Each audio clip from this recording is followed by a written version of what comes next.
He said he needed distance from stimulation. But I didn't realize that included the truth. Ethan always positioned himself as more evolved, more aware, more grounded. He read books about dopamine fasting and spiritual minimalism and told me social media was rotting our ability to be present. I half listened, half rolled my eyes, but deep down I admired his discipline. So when he said he was doing a week-long dopamine detox, no phone, no screens, no social media, no contact, I didn't question it. I supported it. He made it sound like a spiritual pilgrimage, a way to reconnect with his inner world. I figured we could all use a break. I'm checking into a remote wellness cabin, he said. No Wi-Fi, no temptations. Just reading, journaling, silence. He kissed my forehead like a monk before a retreat. Don't message me, even if it's hard. I want to do this clean. I nodded, said I understood, and promised not to break the fast. I'll go offline too, I offered. A little reset might be good for me. He smiled, and for a moment, I thought I saw pride in his eyes, or relief. It's hard to tell the difference when someone's hiding behind ideals. We spent the night before his departure in quiet ritual. Tea, a shared playlist. He read me a poem about shedding the noise of the world. I cried, not because of the words, but because I believed they were for me. When he left the next morning, I watched him walk away like he was carrying the weight of 1,000 distractions he finally had the courage to drop. I never considered I was one of them. I turned off my notifications, logged out of Instagram, even deleted TikTok. I wanted to be strong too. Wanted to prove I wasn't just a screen-scrolling girlfriend waiting for a text. I wanted to believe in this with him. The first few days were strange but peaceful. I wrote in a journal, took long walks, cooked meals I normally ordered. I thought about Ethan often, what he might be reading, writing, realizing. I told myself this was love, trusting someone enough to let them disappear. But by day 4, the silence began to ache. I wasn't anxious, just suspended, like I was holding my breath without realizing it. I wondered if he was missing me. I wondered if I was missing something. Then I checked our joint credit card, purely out of habit. And that's when the detox ended, because 3 charges stood out like burns on paper. Hotel Phoenix, Los Angeles, room service, champagne package. And I remembered what he said. No temptations. Ethan wasn't the kind of guy you fell for in a rush. He was the kind of guy you unraveled slowly. We met at a wellness seminar downtown. He stood out, not because he was loud, but because he listened, really listened. While everyone else was talking about vision boards and productivity hacks, he talked about stillness, presence. The discipline of being undistracted, he called it. I was drawn in immediately. I'd dated extroverts before, men who filled rooms, filled timelines, filled space. But Ethan filled silence. He made it feel like a choice, a strength. That kind of quiet confidence? It's magnetic. Our first date wasn't dinner or drinks. It was a silent walk through a botanical garden. He brought a small notebook and asked if we could write what we noticed instead of saying it aloud. I thought, it was the most romantic thing I'd ever experienced. I kept those pages for months. We didn't rush into labels. He said relationships should be like rivers, shaped naturally, not forced into containers. I laughed. I said, "So no Instagram posts yet?" He smiled.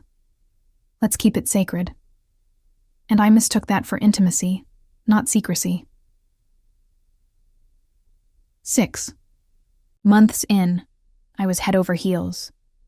He made everything feel meaningful, every choice intentional, every emotion a mirror. When I'd get overwhelmed with work or life, he'd hold my face and say, "You don't have to perform for love here." But slowly, that love started to come with terms. He never raised his voice, never fought. Instead, he retreated. When we disagreed, he'd say I was reactive. When I cried, he said I was attached to suffering. He turned emotion into pathology, and I called it insight. I stopped complaining when he canceled dates last minute for mental clarity. I stopped asking to meet his family when he said they drained him energetically. I shrunk and called it flexibility. Because love is compromise, right? The truth is, I wanted to be the girl who got him, the one who understood his depth, his need for space. I thought if I could love him correctly, quietly, gently, with no expectations, he'd choose me completely. When he suggested a dopamine detox, I didn't hesitate. I wanted to be supportive. I told myself this was who we were, two conscious people on a shared path of healing. But now, sitting with a bank notification that says otherwise, I realize I wasn't part of his detox. Was part of his disguise. The moment I saw the hotel charges, my first instinct wasn't anger. It was denial. I stared at the transaction like it could be explained away. Maybe he stopped at a hotel to rest on the drive. Maybe he broke his detox. Maybe it was an old charge that just posted late. My mind started doing backflips to make the truth less sharp, but the dates matched. The detox week. The location wasn't remote or nature-bound. It was downtown Los Angeles. 4 stars, rooftop bar, spa service. Nothing about it said solitude or silence. It screamed indulgence. I tried calling him, despite the detox rule. Straight to voicemail. I texted, "Hey, just checking on you." No response. I waited an hour, then 2. Still nothing. And that's when the dread began to bloom. I called the hotel. I didn't ask directly, just said I was confirming a reservation, under Ethan's name. The woman at the desk was too cheerful. "Oh yes, Mr. Vance just checked out yesterday. Lovely stay." My heart clenched. I asked, "Was it just one guest?" Her pause told me everything. "I can't disclose that." "Sorry," I hung up. My hands were shaking. I paced the apartment like a caged animal, replaying every conversation from the week before. The poetry. The forehead kiss. The way he'd said, "I need this to be real." I thought he meant healing. But maybe he meant freedom. That night, I didn't sleep. I lay awake thinking about all the times he called me too emotional when I sensed something was off. All the times he used philosophy to dodge intimacy.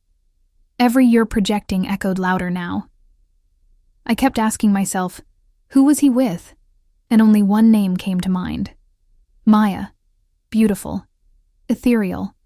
Soft-voiced and endlessly affirming, a mutual friend who always found a reason to hug Ethan a little too long. Who once told me, "You're lucky. He has such a rich inner world." I wanted to believe she was just being kind. I remembered a dinner party months ago. Maya had joked about going on a retreat to find someone who understands silence. Ethan laughed. They locked eyes too long. I brushed it off. Told myself not to be paranoid. But now, I was starting to see the whole pattern. Not just the pieces. He wasn't just absent. He was rehearsed. The next morning, Ethan texted me for the first time in 5 days. A simple, "Back to reality. Let's catch up tonight?" I stared at the screen like it was a foreign language.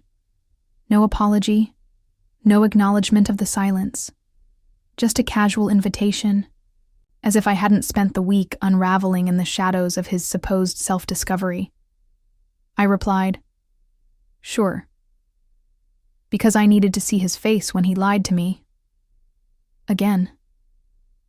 He came over with a worn hoodie, meditation beads on his wrist, and a calmness I used to envy. "That was exactly what I needed," he said, hugging me like I was his reward for good behavior. "Being offline is a spiritual reset. I feel more aligned. I asked him how it went. He said he journaled, fasted, even cried under a tree. Said he'd missed me in small, quiet ways. He was good. Too good. Like he'd rehearsed every syllable during his hotel stay. And I let him speak, because nothing is louder than a lie that's about to collapse. I brought up the hotel, casually. Weird thing, saw some charges on the card. He didn't flinch. Oh yeah, I checked in for one night before heading to the cabin. Needed a transition space. His voice was butter. His confidence dangerous. So you were alone? I asked. He nodded, too quickly. Completely. That's when I opened my laptop, clicked on the browser, pulled up the hotel's Instagram story from 2 nights before, and pressed play. There they were, Ethan and Maya, sitting at a rooftop lounge. She was laughing. He was touching her hand. The caption read, "Views, vibes, and vegan tapas with our fave duo tonight." He froze. Everything drained from his face like ink bleeding out of paper. I looked at him and said, "You didn't detox, Ethan. You disappeared." He tried to stammer something. "That's not what it looks like." I cut him off. "She wore the same top to our dinner last month. The one where you said I was too sensitive for asking about her." He opened his mouth again, but I wasn't. Listening, because betrayal doesn't scream. It clicks, like a door unlocking from the inside, and I was already packing my exit. After he left that night, I sat on the floor in the dark, the only light coming from my open laptop. The hotel's Instagram story played on loop, even after I'd memorized every frame. The silence felt different now. Not chosen, not healing. Just hollow. I wasn't angry, not yet. I was empty, like every emotion had been wrung out of me, one manipulative sentence at a time. Every memory we shared now had a shadow. Every time he said, "You're my safe space," I saw Maya in the background. I tried calling Tasha, but I hung up before she could answer.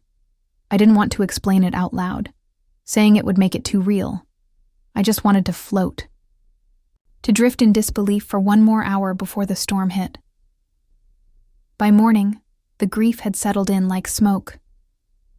You don't see it at first, but suddenly you can't breathe. I didn't go to work. I didn't eat. I didn't speak. I laid in, bed staring at the ceiling, replaying all the conversations where he told me I was lucky to have a man so in tune with himself. I wasn't lucky. I was groomed. Groomed to question my own gut. To trade instincts for silence. To confuse withdrawal with wisdom. I went through our photos, our notes. His book recommendations, now stained with double meanings. I found a copy of The Untethered Soul he once said changed his life. Inside, a note in Maya's handwriting. To your next awakening. Love, M. I wanted to scream. Instead, I laughed. The kind of laugh that comes from something broken. He lied. I smiled. Because there was something quietly powerful in the realization that I had been played. But now, I was holding the truth. Avery came over later that night. She brought Thai food and didn't ask questions. She just handed me a blanket and said, "He doesn't get the final word." I nodded, tears finally falling. Not because I wanted him back, but because I finally wanted me back. This wasn't just heartbreak. It was the slow unraveling of a spell, and I was almost free. Grief eventually gave way to something sharper. Not rage, precision. I started with our shared cloud. Ethan never changed his passwords. Too non-attached for that. I logged in, heart pounding, fingers cold. I wasn't looking for closure. I was looking for proof that I hadn't imagined it all. There it was. Photos from the hotel. Not many, but enough. Maya's suitcase in the corner. A reflection in the mirror of her holding his shirt. A timestamp that matched the same night he told me he was meditating through cravings. I downloaded everything, labeled the folder Detox Truth. I wasn't sure what I'd do with it yet, but I knew I needed to own the narrative he'd tried to control. Then I found the receipts. Room service for 2, a wine pairing he once told me he didn't like, and a wellness couple's massage. Dual renewal. The irony nearly choked me. I started tracking their connection. Scrolled. Back on Maya's page. Posts I hadn't noticed before suddenly looked different. A quote about intimacy that requires no words. A tagged post at a bookstore Ethan had taken me to. They weren't subtle. They just counted on me being silent. Tasha finally called again. This time I picked up. "It's Maya, isn't it?" she said. No hello. I nodded into the phone. "You always knew," I whispered. She exhaled hard. "Because women like her make us feel crazy, and men like him let us think it's our fault." That night, I stopped asking why. Why he lied. Why she betrayed me. Why I let it go so long. I realized those questions wouldn't heal me, but actions might. So I drafted the email. Subject line: Dopamine detox, full itinerary attached. I scheduled it to go out the next morning, to Ethan, to Maya, and to the mutual friends who once told me I was so lucky to have a conscious man. The message was short, just a link to the folder. No explanation. No signature. Because if there's one thing manipulators can't stand, it's when you stop performing pain and start presenting facts. I wasn't going to scream. I was going to show them what silence looks like when it bites back. The email went out at 8:03 a.m. By 8:07, my phone lit up like a fire alarm. Ethan called first. I let it ring. Then Maya. Then an email from a mutual friend. "Are you okay?" I didn't answer any of them. I wasn't interested in explaining. I wasn't interested in crying. I was interested in completion. I watched it all unfold in real time. The panic, the scrambling. Ethan sent a flurry of texts. "Lena, we should talk." That wasn't how it looked. "You could have just come to me." The last one made me laugh. Come to him? He'd made himself unreachable. Until the truth reached back. Maya's message was longer. She tried the spiritual route. "We never meant to hurt you. It just happened. Connection finds its own path." I read it twice, then archived it. Because some things don't deserve a reply. They deserve to rot in the inbox. Later that day, a message popped up from someone unexpected, one of Ethan's former co-workers. "He did this to someone else. She tried to warn me. I'm so sorry." The dominoes were falling faster than I imagined. I didn't gloat. I didn't post. I didn't throw a party. I went to the farmer's market, bought lavender and lemon tea, and played Nina Simone while I folded laundry. Peace doesn't always look like revenge. Sometimes it looks like nothing. Ethan showed up that night. I didn't answer the door. I watched from the upstairs window as he stood there, holding the same journal he'd said was sacred, probably full of lies dressed up in poetry. He waited for 10 minutes, then left. I'd written him a note. Left it taped to the door. Detoxed from dopamine. I detoxed from you. He'd said he needed silence, so I gave him some. Eternal. I sent one final email, not to him, but to myself, with everything attached, the photos, the receipts, the story. Subject: Proof of awakening, because they never expected me to document the whole damn thing, and I wasn't going to let them write the ending. The weeks after felt like stepping out of a fog, disorienting at first, but then deeply, deliciously clear. I changed my routine, my apartment, my locks. I deleted our shared playlists, removed his toothbrush, unsubscribed from the version of myself that tolerated silence as affection. I started calling things what they were, not mistakes, choices, not red flags, warnings I ignored. I booked a weekend alone at a quiet cabin, not to escape, but to listen, to breathe in a space that wasn't shared with someone who measured love by how little I demanded of him. I brought my own journal, filled the pages with everything I never said out loud. One night, I wrote, "He meditated on detachment. I lived through abandonment." There were moments when loneliness crept in. But this time I didn't confuse it with emptiness. I let it sit beside me. I made tea for it, and then I let it leave on its own. People asked questions. Some gossiped. Some apologized for doubting me. I didn't explain myself to any of them, because survival isn't always about speaking. Sometimes it's about choosing not to. Tasha and I laughed about it over wine one night. She toasted to dopamine detox, and I said, to clarity with Wi-Fi. We howled. Because healing doesn't always come in sobs. Sometimes it arrives in sarcasm and a well-earned smirk. Ethan never tried again. Maybe because he finally understood what he lost. Or maybe because he knew the next lie wouldn't work. Either way, I didn't care. Not anymore. I started dating again. Slowly. Deliberately. I asked better questions. I listened to my gut. I promised myself I'd never be shamed out of intuition again. And now, when I think about that week, the silence, the screenshots, the story, I don't flinch. Because I didn't just catch him. I caught myself. Right before I disappeared. And I'm still here.